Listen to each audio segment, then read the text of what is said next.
नमस्ते। Solid facts with Hemant अत्री में आप सबका स्वागत। जैसा आप देख रहे हैं, हेमंत सर हमारे साथ मौजूद हैं। बहुत स्वागत सर। बजट सत्र और बजट सत्र में बजट के ऊपर चर्चा और इस चर्चा में राहुल गांधी का बोला जाना, राष्ट्रपति के भाषण पर धन्यवाद प्रस्ताव तो नेता विपक्ष का लिया नहीं सरकार ने, या फिर शायद सरकार उस धन्यवाद को झेल पाए, इतनी ताकत सरकार में बची नहीं थी, इतनी हिम्मत सरकार में बची नहीं थी। ये तो हम सबने देखा, पूरे देश ने देखा। लेकिन अब बजट सत्र पे राहुल गांधी बोलने आए, उनको समय मिला होगा, लेकिन जिस तरीके से उनकी फील्डिंग लगाई गई थी कि राहुल गांधी बोल ना पाए, बस जैसे ही राहुल गांधी मुंह खोले तुरंत जो है पीछे से हुटिंग चालू कर देना, तुरंत जो है कोई खड़ा हो जाएगा। और ओम बिरला साहब की कमी जगदंबिका पाल साहब ने महसूस नहीं होने दी सर। जिस तरीके से आज जगदंबिका पाल जी राहुल गांधी को बार बार टोका टाकी कर रहे थे, ऐसा लग रहा था कि ओम बिरला साहब के लिए जो उनको हटाए जाने का प्रस्ताव आ गया है, तो जगदंबिका साहब खुद को साबित करना चाहते हैं कि मैं एलिजिबल हूं इस पद के लिए, आप मुझे एक बार मौका देके देखिए महामानव, प्लीज आप मुझे एक बार अवसर दीजिए इस चीज के लिए। खैर, एक स्टेटमेंट राहुल गांधी का सुनाते हैं, फिर आते हैं आपके पास सवाल लेकर के। राहुल गांधी आज बोले और फिर वही गजब किया जो उस दिन करने से रह गए थे। That the Prime Minister would not sell India under normal circumstances. He will not do it. You know why he sold India? Because they are choking him. Mr. Rahul, address to the chair, please. He has sold India because they are choking him. They've got a grip on his neck. Speaker साहब, मैंने बोला जब चोक लगाते हैं दूसरे व्यक्ति की आंख में देखते हो तो डर दिखता है सर, पीएम की आंख में डर दिखता है, दिख रहा है सर आंख में आंख नहीं मिला पाते हैं। स्पीकर सर दो चीजें हैं सर। एक sir Epstein case sir, 3 million files are still locked up. उसका इस विषय से कोई संबंध नहीं क्यों बोल I will not allow you. आप कौन होते हैं? आप बैठिए। नहीं देखिए, आप लगातार आपको 25 मिनट हो गया, किसी ने डिस्टर्ब नहीं किया। ओके सर, वो एप्स्टीन की बात नहीं कर रहा। Not related with the budget. Okay sir, I will not allow that. I am not saying Epstein. Speaker sir, at the center of our budget, if you look carefully, at the center of our budget, like I said, jujitsu में grip दिखती है, राजनीति में grip चोक नहीं दिखता। At the center of our defense budget is a choke applied by Mr. Adani. So I'd like to talk about Mr. Adani and the case in the United States against Mr. Adani, because that is a central part of the budget. Hemant sir, defence budget, Adani, Hardeep Puri, Narendra Modi, Epstein, Donald Trump, trade deal, आज ऐसा कुछ भी नहीं रहा जिसको राहुल गांधी ने छोड़ा हो। राहुल गांधी ने सब बोला, जमकर बोला। विपक्ष के नेता को रोकने के लिए सत्ता पक्ष ने पूरी ताकत लगाई, और रही बात स्पंजिंग का, जो फॉर्मूला है वो अप्लाई होता रहेगा। लेकिन ओवरऑल क्या आज देश में राहुल गांधी ये एस्टेब्लिश करने में कामयाब आपको दिख रहे हैं कि नरेंद्र मोदी आंख में आंख मिला के क्यों बात नहीं कर पाते हैं?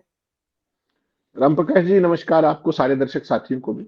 देखिए, कहने को राहुल गांधी बोलने के लिए 52.5 मिनट तक खड़े रहे, 52 मिनट और 38 सेकंड तक, लेकिन हकीकत में उनको अगर आप देखेंगे, काउंट करेंगे तो 22 मिनट से ऊपर उनको बोलने नहीं दिया गया। लेकिन वो जितना बोले, वहां वाली बात है कि जमकर बोले। और जो जगदंबिका पाल है, उनके अंदर आज जो है अपने बिड़ला साहब की आत्मा बिल्कुल रच बस के बैठी हुई थी कि मुझे इनको ना बोलने देना है ना आगे चलने देना है। बजट के अंदर, बजट के ऊपर चर्चा हो रही है, उसके अंदर जो राहुल गांधी बोल रहे हैं लीडर, उनको कम से कम 5 या 6 बार तो राहुल के बोला चेयर से, जो कि अनडिग्निफाइड कंडक्ट है चेयर का। वो किसी भी सदस्य को नाम से नहीं बोलते सामान्य तौर पर, और खासतौर पर लीडर ऑपोजिशन को तो बिल्कुल नहीं। कल नरेंद्र मोदी कह सकते हैं क्या? बोल सकते हैं प्रधानमंत्री को ऐसा? या मिस्टर अमित शाह बोल सकते हैं, या राजनाथ बोल सकते हैं? Rahul Gandhi is in the same league, being a leader of opposition. तो उन्होंने लगातार उस चीज को वो किया। दूसरा, किसी भी मुद्दे के ऊपर प्रधानमंत्री को कहते हैं हाई ऑफिस, पर हाई ऑफिस को आप वो नहीं कर सकते। As per parliamentary rules, prime minister उस हाई ऑफिस के अंदर नहीं आते, उस डेफिनेशन के अंदर।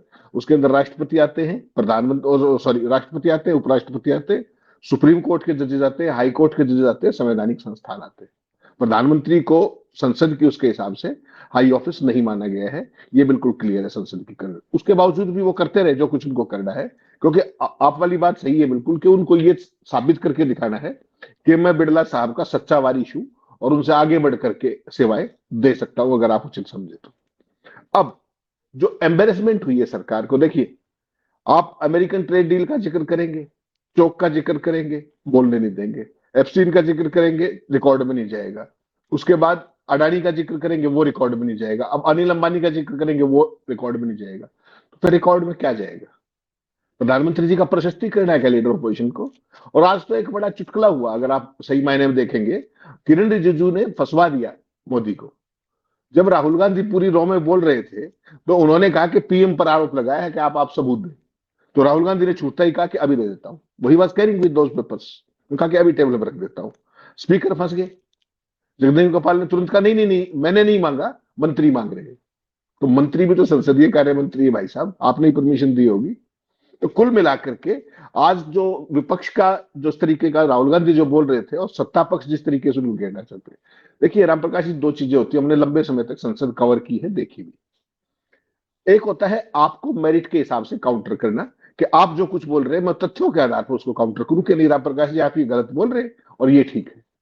उसकी बजाय आप शोर शराबा करके केवल इसलिए शोर कर रहे थे कि मैं बोल ना पाऊं, तो उसी कार्यक्रम में कम से कम 30 मिनट या उससे भी ज्यादा उसमें लगातार उन्होंने खराब किए जानबूझ करके।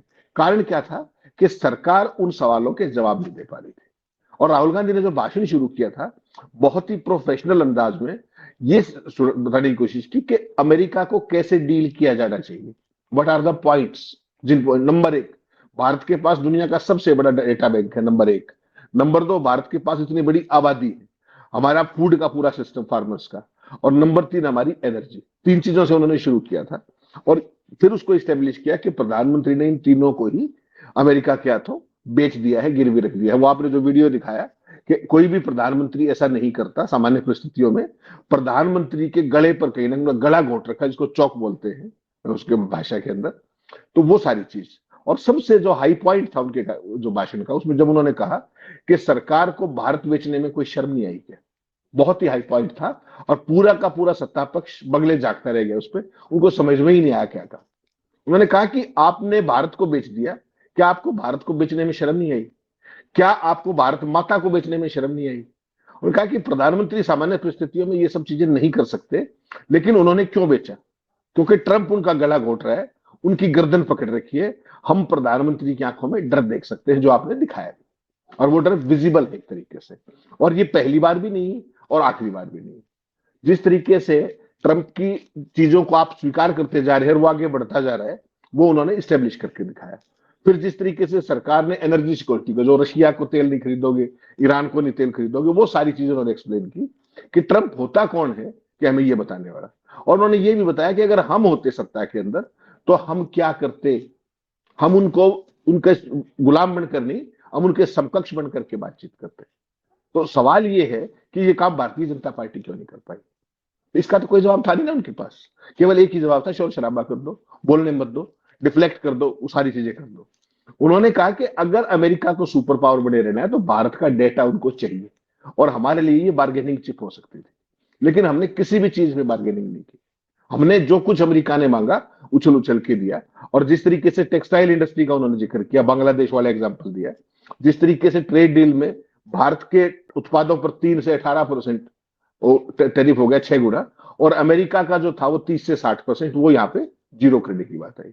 तो उन्होंने अर्थशास्त्री भी बताया, राजनीति शास्त्री भी बताया, समाज शास्त्री भी बताया, कूटनीति भी बताई, हर वो पहलू जो इस सो कॉल्ड आपका जो बजट था, और बताया कि किस तरीके से बजट में जियो पॉलिटिकल क्राइसिस की बात तो है, लेकिन उससे पार कैसे पाया जाए उसका कोई इन्होंने रास्ता नहीं दिखाया। तो राहुल गांधी ने आज जिस तरीके से घेरा है इनको, वो अपने आप में इनके लिए एक आईने की तरह था। और हकीकत माने तो इन बातों का पूरे सत्ता पक्ष के पास कोई जवाब नहीं, केवल रूल दिखाना, ये और करना। मुझे एक बात आई, आप बार बार, मेरे ख्याल 10 बार जगदम्बिका पाल ने ये कहा होगा कि आप केवल बजट पे बात करिए, याद है ना आपको? आज देखा होगा आपने उसमें, जब 4 दिन पहले जब राष्ट्रपति के अभिभाषण पर बात चल रही थी और जो निशिकांत दुबे खड़ा होकर किताबों से बकवास कर रहा था, वो राष्ट्रपति के अभिभाषण का हिस्सा थी क्या? जो उन्होंने नेहरू जी के बारे में कहा, जो उन्होंने इंदिरा गांधी के बारे में कहा, जो राजीव और सोनिया के बारे में कहा, किताबों को कोट कर करके, सो कॉल्ड किताब, उसके अंदर वो सारी चीजें वो उसके प्रेसिडेंशियल उसमें थी। तो ये चीज आपको देखनी पड़ेगी कि सत्ता पक्ष के लिए अलग रूल है और विपक्ष के लिए अलग रूल है। चेयर पे चाहे कोई, उससे कोई फर्क नहीं पड़ता, व्यक्ति चेहरे बदल जाते हैं, सोच हुई। बिल्कुल, ये तो दावेदारी का सवाल है। जहां तक हम सबको याद है किस तरीके से धनखड़ साहब के सामने नड्डा जी ने कहा था कि स्पंज कर दो, ये कर दो, वो कर दो, वो भी एक दावेदारी ठोक रहे थे, कोशिश कर रहे थे, लेकिन खैर वो कामयाब नहीं हो पाए। देखा जाए जगदम्बिका पाल जी कितना कामयाब होते हैं, कितना नहीं। लेकिन सर एक चीज, जिस तरीके से राहुल गांधी ने पहले आरोप लगाया कि प्रधानमंत्री कॉम्प्रोमाइज्ड हैं, आज वो नारा चल रहा है, और अब राहुल गांधी ने आज सदन के अंदर ऑन रिकॉर्ड ये बात कही है कि देश बेच दिया गया। यानी आज जो सत्ता है, जो सरकार है, उसने देश को बेच दिया है। ये बात राहुल गांधी रिकॉर्ड में ले आए। कितनी गंभीर और कितनी खतरनाक है ये, कितना खतरनाक आरोप है ये, और कितना खतरनाक ये सरकार की चुप्पी है, सरकार का देश को सच ना बताना है, देश के लिहाज से, देश के लोगों के लिहाज से। नहीं राम प्रकाश जी, इससे खतरनाक तो ही क्या सकता है कि जब आप देश की सॉवरेनिटी को ही अगर दांव पे रख दोगे, संप्रभुता को ही दांव पे रख दोगे, आपके फैसले ही कोई और लेने लगेगा, जैसे ट्रंप ले रहा है इन दिस केस, तो फिर आपकी संप्रभुता बची कहां? राहुल गांधी ने तमाम चीजों को किया कि एनर्जी सिक्योरिटी तीसरी सबसे महत्वपूर्ण बात है कि हम किससे क्या तेल लें, अपनी जरूरतों के हिसाब से, अपनी सामरिक जरूरतों के हिसाब से, मार्केट के हिसाब से, अपनी अर्थव्यवस्था के हिसाब से। और पहले इन्होंने ईरान से बंद करा दिया, फिर अब रूस से बंद कराने की बात कर रहे हैं, फिर निगरानी की बात कह रहे हैं। जो सबसे इंपॉर्टेंट था ना कि who is America to keep an eye on this, keep an eye on us, वो उससे भी महत्वपूर्ण बात है कि अमेरिका होता कौन है। और साथ में जो ट्रंप ने अपने उसमें लिखा ऑर्डर में कि मेरे 4 लोग निगरानी करेंगे, और अगर भारत कहीं रशिया से तेल लेता पाया गया तो हम उनको ऊपर फिर टैरिफ ठोक देंगे, इंपोज कर देंगे। तो राहुल गांधी ने वो पूरी बात बताई, पूरी की पूरी बात है कि किस तरीके से, किस हैसियत से उसने ये कह दिया और आपने ये होने दिया। और राहुल गांधी ने ये केवल यहां तक बात नहीं रखी, उन्होंने कहा कि अमेरिका के सामने कंप्लीट सरेंडर है। जो जो हमारी बार्गेनिंग चिप्स थी उस पर किसी पे आप बार्गेन कर ही नहीं पाए। उन्होंने शर्तें तय करी, आपकी तरफ से जारी कर दी, और आप कुछ नहीं कर पाए। आपकी खेती, आपका टेक्सटाइल, आप किसी भी चीज का संरक्षण नहीं कर पाए। और उन्होंने पिछले दिनों अपने जो गुड़गांव में वो गए थे किसी टेक्सटाइल फैक्ट्री में, उसका जिक्र किया कि किस किस तरह की परेशानियां हैं, किस तरीके से बांग्लादेश का जो प्रोडक्ट है टेक्सटाइल का, वो यूएस में 0% टैरिफ में बिकेगा, और हमारे पे इतना सब कुछ करने के बाद भी, उनकी सारी कपास से हटाने के बाद भी, कपास के ऊपर से टैरिफ हमने 0 कर दिया, आपको ध्यान होगा। उसके बावजूद भारत का टेक्सटाइल 18% टैरिफ अमेरिका में, और बांग्लादेश केवल धागा खरीदेगा अमेरिका से, और उसके टेक्सटाइल के ऊपर 0% टैरिफ। तो राहुल गांधी ने बताया कि आपने ये कंप्लीट सरेंडर किया क्यों। उन्होंने ना केवल सरेंडर बताया, उसके रीजन भी बताए। उन्होंने कहा कि अभी भी 3 लाख के आसपास फाइलें एफसीन वाली आने वाली है। उन्होंने हरदीप पुरी का नाम लेने की कोशिश की, अडानी का नाम बताने की कोशिश की, अनिल अंबानी का नाम बताने की कोशिश की ना, लेकिन चेयर भी सत्ता पक्ष के साथ मिलकर के जिस तरीके से इन सब को रोकने के लिए कि ये बातें रिकॉर्ड में ना जाए, डेस्परेटली उसके लिए प्रयास कर रहे हैं। लेकिन जो कुछ उनको कहना था वो लाउड एंड क्लियर कह दिया, देश ने सुन लिया। उसके बाद आप रिकॉर्ड में क्या लेंगे और क्या नहीं लेंगे वो तो आपका विशेषाधिकार, जो मर्जी आए करे।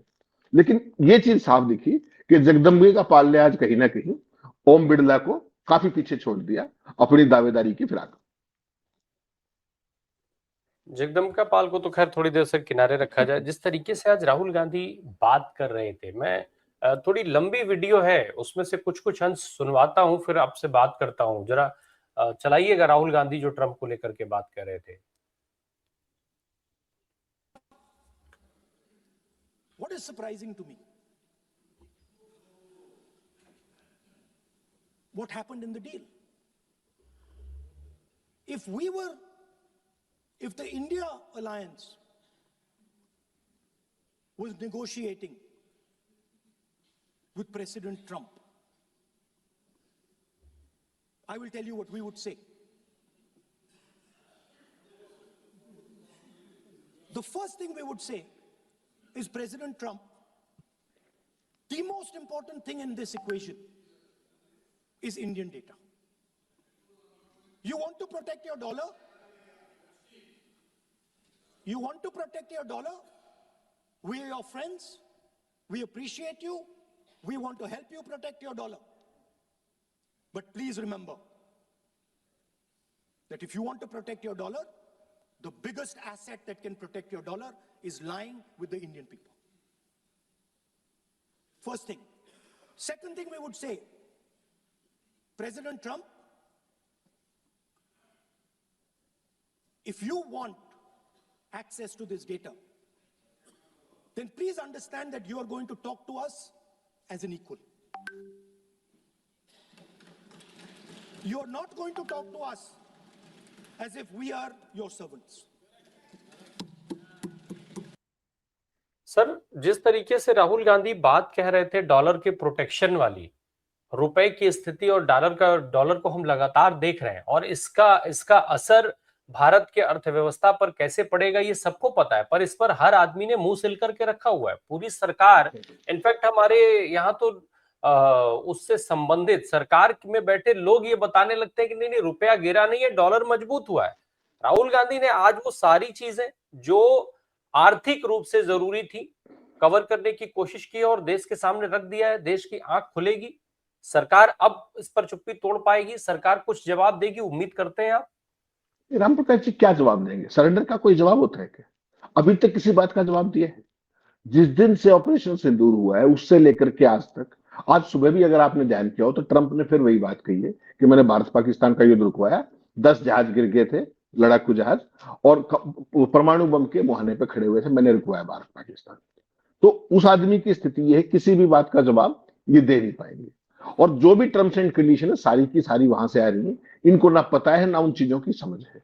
तो जो सरेंडर है वो कंप्लीट है और राहुल गांधी ने वही बताने की कोशिश की है कि किस तरीके से एक तरफा ढंग से फ्रेमवर्क भी वहीं जारी हो रहा है, आदेश भी राष्ट्रपति जारी कर रहा है व्हाइट हाउस की वेबसाइट के ऊपर जो मर्जी है, और ये किसी पर एक शब्द नहीं बोल पा रहे। एक दूसरा, किसानों के साथ जो कुछ हो रहा है, किसान आज जिस क्राइसिस के अंदर खड़े हुए हैं उस सारे का उन्होंने पूरा डिटेल में बताया, अलग अलग हमारी एमएसएमई से लेकर के सारी चीज। और प्रधानमंत्री केवल एक बात से दबे हुए हैं, कहीं एप्स्टीन में नाम ना आ जाए, कहीं अडानी का बुरा ना हो जाए, कहीं अनिल अंबानी का कुछ ना हो जाए। उन्होंने कहा कि अनिल अंबानी जेल में आज तक केवल इसलिए नहीं गया कि उसका एप्स्टीन फाइल्स में नाम है और वो किस तरह का काम करता था। कमाल देखिए, हरदीप पुरी का भी नाम नहीं लेने, हरदीप पुरी तो मेंबर है। ऑथेंटिकेशन की बात है, उन्होंने कहा मैं सारा ऑथेंटिकेट कर देता हूं, उसके बावजूद भी किसी जो उससे बाहर है, सदन में नहीं। संसद का नियम देखिए क्या है, नई संसद जो मोदी जी ने बनाई है उसमें क्या है कि जो संसद में मौजूद नहीं है उसका नाम नहीं ले सकते। पर नेहरू जी और इंदिरा गांधी जो अगली सीट पर बैठे होते हैं, क्या रोज आप देखते हैं, उनका नाम नहीं ले सकते, उनका नाम रोज लेंगे। हरदीप पुरी सांसद है, सारी बात है, मंत्री है, उनका नाम नहीं ले सकते आप। आपने देखा ब्लैटेंटली रोका जिस तरीके से चेयर में। ऐसे ही अडानी का नाम नहीं ले सकते, एप्स्टीन का नाम नहीं ले सकते, अंबानी का नाम नहीं ले सकते, तो फिर क्या कर सकते हैं वो बता दीजिए। मोदी जी चाहे जिसका नाम ले सकते हैं, जो चाहे कर सकते हैं। ये उसके बावजूद भी, इतनी डिस्टर्बेंस के बावजूद भी हर बात पे आपत्ति की जाती। देखिए क्यों किया जाता है, जब आपके पास मुद्दे ना हो ना तो फिर आप डिरेल करने के लिए शोर मचा दो, आपके बोलने की ले ना बनने दो। आप बोलने लगू मैं बीच में आपको टोक दूं, तो उस सारे में क्या होगा कि ले नहीं बनेगी और आदमी भटक जाता है। उसके बावजूद भी राहुल गांधी ने जो लाइंस थी, जो चीज वो कहना चाह रहे थे, कोशिश की, अपनी तरफ से मैसेज लाउड एंड क्लियर देने की कोशिश की। और सबसे बड़ी बात जो उन्होंने कही कि आपको शर्म नहीं आई क्या देश बेचते हुए, आप इस संसद में आ कैसे गए देश बेच करके। मिर्च तो बहुत लगी उसने जब कहा, लेकिन क्योंकि जो शर्म ना आना वो कोई असंसदीय भाषा नहीं थी, असंसदीय शब्द नहीं था। कोशिश बड़ी की, लेकिन राहुल गांधी ने चैलेंज कर दिया कि अनपार्लियामेंट्री नहीं है। तो इससे बड़ा तो शब्द नहीं हो सकता ना कि आप बेशर्म होके, शर्म ना आने का मतलब क्या है, दूसरा मतलब बेशर्म होकर के भी है कि आपको शर्म नहीं आई देश को बेचते हुए, आपने भारत माता को बेच दिया। और भारत माता के सबसे बड़े ठेकेदार कौन है, राष्ट्रवाद के सबसे बड़े ठेकेदार कौन है? चीन को जवाब नहीं दे पाते, नारायण की किताब रुकवा लेते, वो लोग हैं। ट्रंप के सामने मुंह नहीं खोल पाते, विपक्ष की जान लेने पे लगे रहते। तो बेसिकली संसद के अंदर आपने जो इस बार माहौल देखा है वो कभी इससे पहले देखा, जिस तरीके कि राहुल गांधी को खड़े होते उनकी, जैसा आपने शुरू में कहा कि फील्डिंग ऐसी जमाओ कि वो अपनी बात ही पूरी ना कर पाए। मतलब चेयर पे बैठ के जगदम्बिका पाल कम से कम 6-7 बार उन्होंने नाम लेकर के राहुल गांधी को बोला, मिस्टर राहुल, मिस्टर राहुल। कभी वो मिस्टर अमित शाह भी बोल के दिखाए। लेकिन सर आपने ये जो कहा कि तारतम्य टूट जाता है, लय टूट जाती है, हमारे प्रधानमंत्री जी की तो नहीं टूटती है। प्रधानमंत्री जी तो एग्जैक्ट उसी वर्ड से फिर से बोलना शुरू करते हैं जिस वर्ड पर वो रुके होते हैं, जिस वर्ड पर उनको रोका गया होता है, वो उसी से आगे एकदम एग्जैक्ट उसी वर्ड से उठाते हैं। रामप्रकाश जी, एक्सटेम्पोर बोलने में और लिखित पढ़ने में फर्क नहीं होता। लीडर में रीडर में कोई फर्क नहीं होता। प्रधानमंत्री की जो मार्केटिंग है, प्रधानमंत्री की जो ब्रांडिंग है, वो तो एक बहुत बड़े दुनिया के सबसे बड़े ऑडिटर के तौर पे है ना। और जब वो आते हैं तो क्या, या तो कागज पढ़ रहे होते हैं, अपने मन से एक लाइन बोल के दिखाएं कहीं पर भी, कभी नहीं बोलते। केवल विपक्ष को गालियां दे सकते हैं मन से, वो काम वो बड़ी सहूलियत के साथ कर लेते हैं।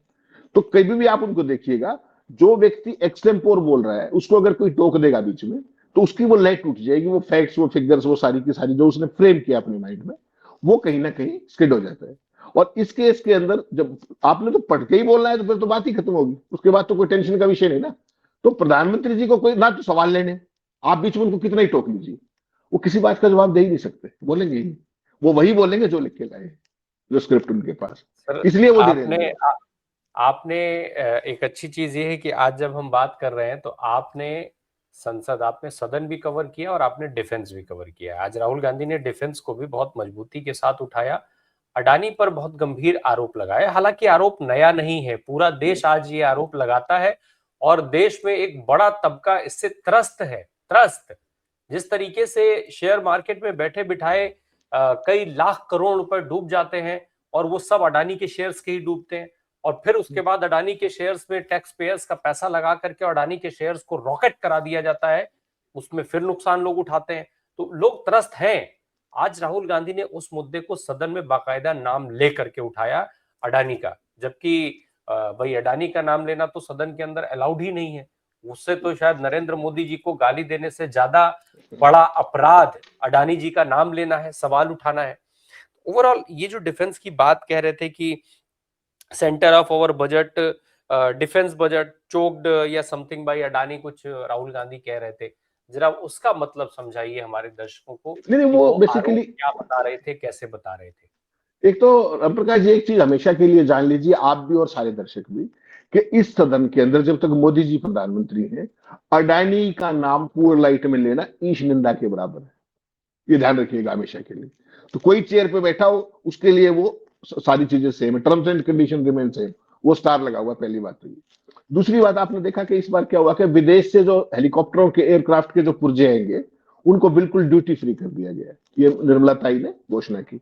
उससे चंद दिन पहले अडानी ने किसके साथ वो किया था, हेलीकॉप्टर इंडिया के अंदर बनाने के लिए सारे का सारा जो टेक्नोलॉजी सब कुछ बाहर का, अडानी के केवल मोहर होगी। इसलिए अडानी चूंकि उस फील्ड में उतरने वाले हैं, उन्होंने एमओयू साइन किया है। ये वही कंपनी है, ध्यान रखिएगा, जो इटली की कंपनी थी, जो नाम बदल के अब दोबारा उन्होंने एग्रीमेंट कर लिया उनके साथ। बाकायदा डिफेंस सेक्रेटरी थे वहां पर, सब थे। और उसके अंदर ये तय हुआ कि वो हेलीकॉप्टर्स वगैरह ये इंडियन आर्मी के लिए यहाँ पे बनाएंगे, एयरफोर्स के लिए भी, नेवी के लिए भी जो थे। और उसके लिए जो भी पार्ट्स आएंगे बाहर से, स्पेयर पार्ट्स, वो सारे के सारे अपने टैक्स फ्री होंगे। तो अडानी तो जिस क्षेत्र में पैर रखने वाले होते हैं, उसकी व्यवस्था तो पहले ही कर दी जाती है। अंबानी को जिन परिस्थितियों में राफेल की ऑफसेट डील दी गई थी, जिस तरीके से वो डिफॉल्टर थे, अब एप्स्टीन फाइलों में आ रहा है वो किस तरह की लॉबिंग कर रहे थे अमेरिका के अंदर, पर अमेरिकन प्रेसिडेंट के सिस्टम में प्रधानमंत्री को ले जाने के लिए कैसे वो कर रहे थे। तो अब वो सारे तार धीरे धीरे, एकदम नहीं खुल रहे, फाइलें धीरे धीरे आ रही है। और कल आपने ऑब्जर्व किया होगा कि जिस दिन एप्स्टीन फाइल पहली बार आई थी, और उसके बाद जब कल आपने उसको देखा, इंडिया वर्ड उसके अंदर डाला, तो आपने ऑब्जर्व किया होगा कि 60 फाइल कम से कम गायब थी उसके अंदर। वो कब फाइल गायब हुई, जब ट्रेड डील का म्यूचुअल अनाउंसमेंट हो गया कहने को व्हाइट हाउस से। तो ये सारे के सारे खेल जो है, ये चीज आपको देखनी पड़ेगी कि अडानी का नाम नहीं आएगा, अनिल अंबानी का नाम नहीं आएगा, एप्स्टीन का नाम नहीं आएगा, तो फिर क्या आएगा।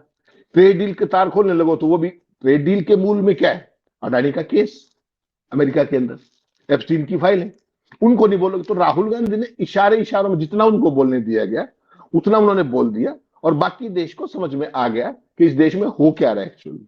डिफेंस के क्षेत्र में देख लीजिए, राफेल की जैसी टेक्नोलॉजी, हाई एंड टेक्नोलॉजी, उसमें क्या करेगा अनिल अंबानी, जो खुद ही दिवालिया है।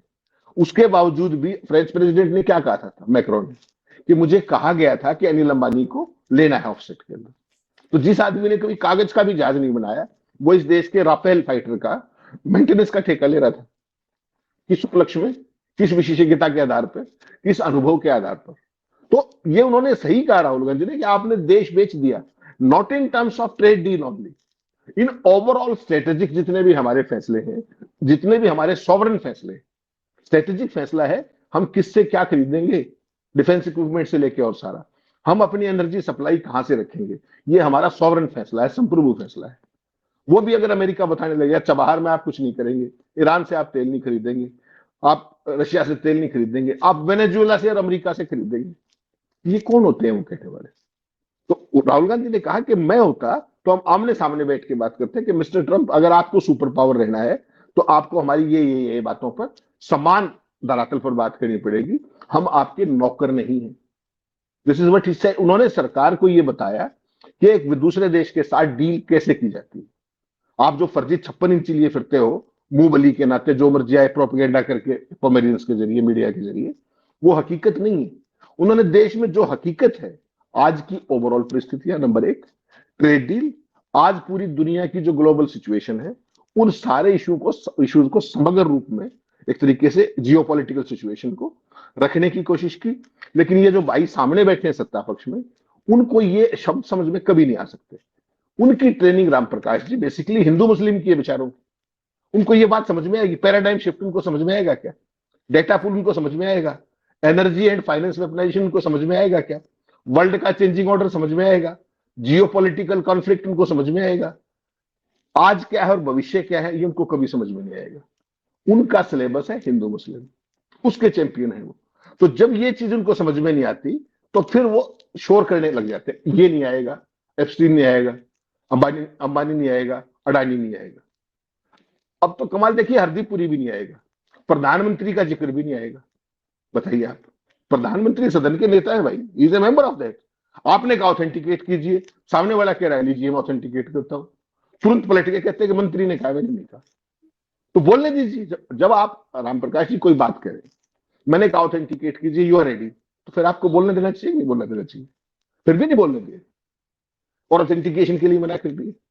तो ये बिल्कुल चेहरा सामने दिख रहा है कि इन लोगों का चाल चरित्र और चेहरा हकीकत में क्या है।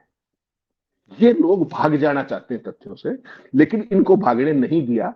अगर राहुल गांधी को बिना उसके दिक्कत के बोलने देते तो मुझे लगता था बहुत सारी चीजें आती सामने जो सरकार के लिए सहज तो अभी नहीं है, वो और ज्यादा असहज करती। लेकिन मुझे लगता है मोटे मोटे में से सारे चले गए। बिल्कुल, राहुल गांधी ने तमाम उन मुद्दों को कवर किया जिन मुद्दों को बजट के हिसाब से कवर किया जाना जरूरी था, और इसीलिए ये मिर्च भी लग रही थी, इसीलिए इतना तीखा भी लग रहा था कि बार बार किरण रिजिजू, रविशंकर प्रसाद और सब लोगों को बोलना पड़ रहा था। अब इस बोलने का असर, राहुल गांधी के ये जो सवाल हैं वो कितनी दूर तक जाएंगे और ये घाव कितना गहरा होगा, वो अभी कुछ देर में पता चल जाएगा जब भारतीय जनता पार्टी के तमाम नेता प्रेस कॉन्फ्रेंस करके बिलबिलाते हुए नजर आएंगे। आपको असर समझ में आ जाएगा। बहुत शुक्रिया सर हमसे बात करने के लिए। Thank you sir.